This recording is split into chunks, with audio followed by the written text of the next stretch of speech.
And I welcome the groups before us to discuss what is one of the biggest issues that are facing communities. And, you know, judging by the documentation from the department and the Comreg and everything else, you know, it's a case of, you know, we are working on it.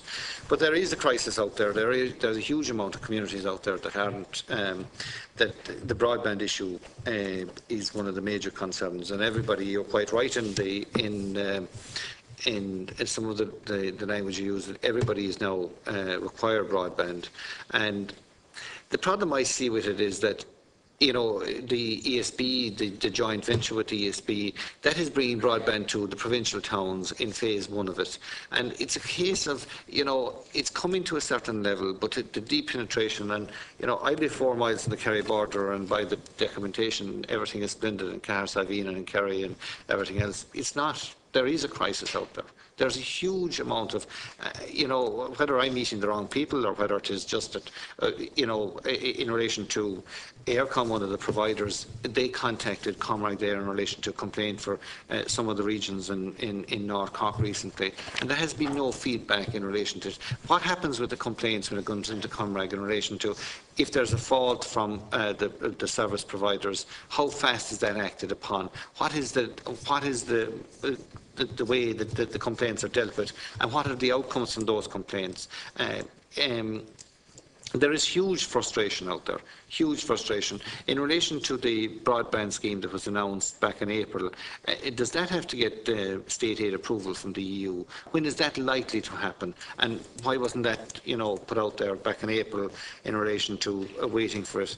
But with all the plans that are out there, there is a desperate frustration, and it's not just in, you know, I live 3.5 miles, 3.5 hours from here, and we deepen the rural communities. But there are places that are coming to me that are only 15, 20 minutes from O'Connell Street, and they have no broadband coverage. There are people that are running businesses. Farms are more interactive now than any other business in relation to it. They're doing a huge amount of their business online in relation to all aspects of agriculture, and they need the broadband. But you know, I listened to the presentations by all of you, and I noticed the sincerity of it, but the reality is that it is not getting down there to the people that need the broadband coverage. And you're quite right, in the 1950s the ESB coverage was the major issue. The ESB coverage was the major issue in relation to it. But there are so many plans, there are so many rollouts, there are so many initiatives. The service providers, whether they're wireless or whatever, you know, are not getting to the issue. And there are households that are paying huge premiums to get wireless of some type or another, businesses that are getting huge, and they're still not getting a broadband service. And I think that we need more than, you know, you have your plans, you have your ideas. You know, we have a school in North Cork which doesn't have any broadband service, a primary school. Can you imagine the disadvantage that those kids have when they go into the nearest town to a secondary school when they don't have the broadband service? You know, there is huge crisis out there in relation to it, and I think that we need to tackle it a little bit more seriously. Going back to Comreg and the complaints that go in, I know that Band here in North Cork contacted G sometime in the middle of July, and there haven't been any correspondence back in relation to it. And I want to know, what procedure do you do? Do you contact the providers? They're waiting for, you know, they are promised that they would be upgraded. When is that going to happen? And there are many, many more communities that I could mention. But I think that we have to accept that it's not just the deep rural places that are far from here. It is some communities that are, you know, quite close to it. And I've met them all over the country. Over the last 12 months, I've reason to travel it all over the country. The one issue was the broadband service. And whilst we have all of that there within the department, put on an excellent presentation, and I know the aims and the ideals of what they're trying to do, but it's just not happening. It simply isn't happening. And whether it is the people that I'm meeting that are hugely frustrated at this stage in relation to the broadband services, and I would like to take that on board and to come back to me in relation to it. You might clarify the issue in relation to the state aid for the scheme that was announced.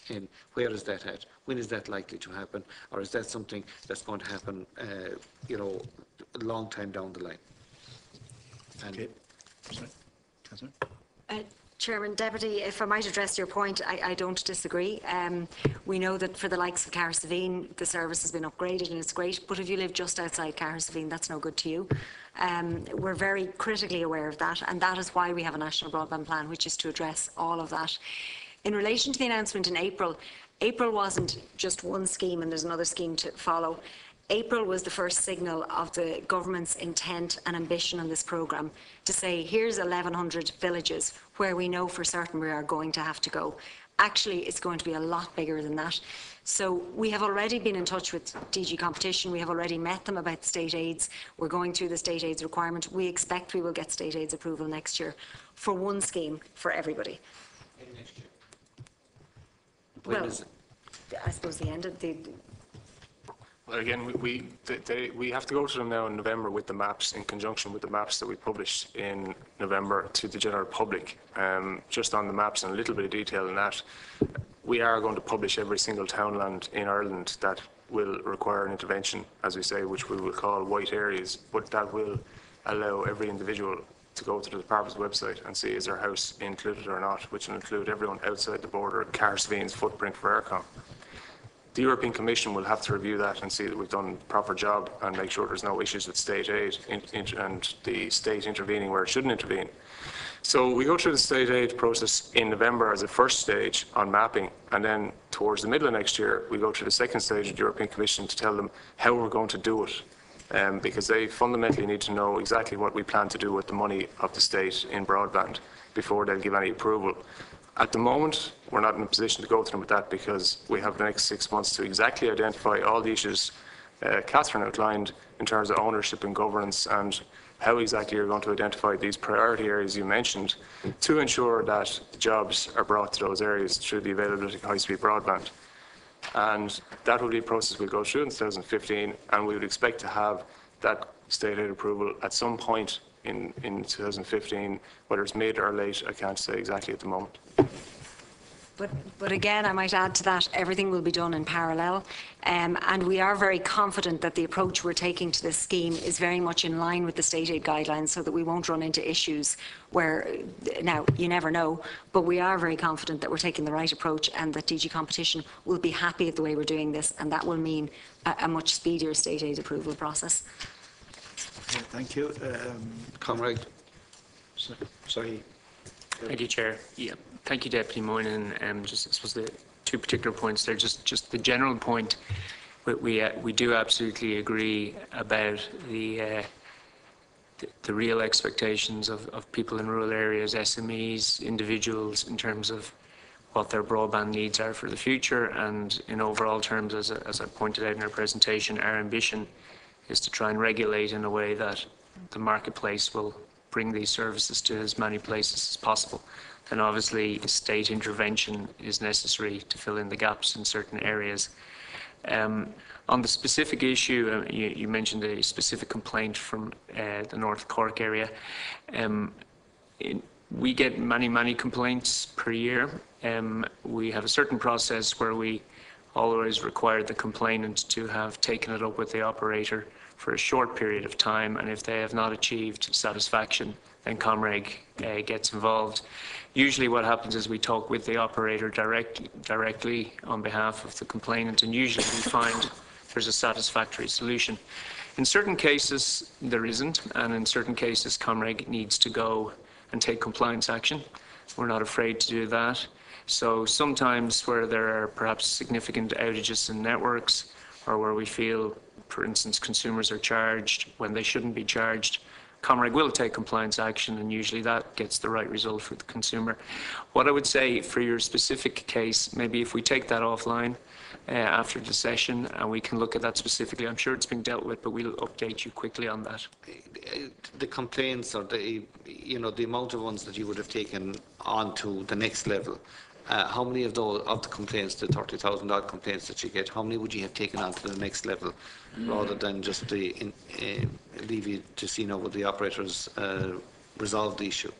It often depends on the category. So, for instance, if we get a significant number of complaints in a type of category, it might lead to the early stage of court proceedings, and that may get then the result from the operator.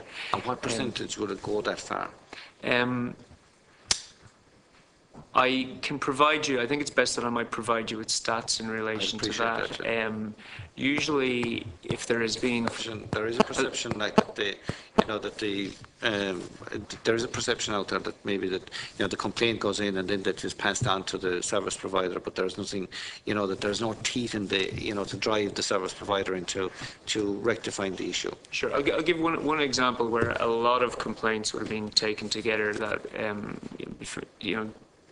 the beginning of the year we had some storms in the country. Some networks were down for a while.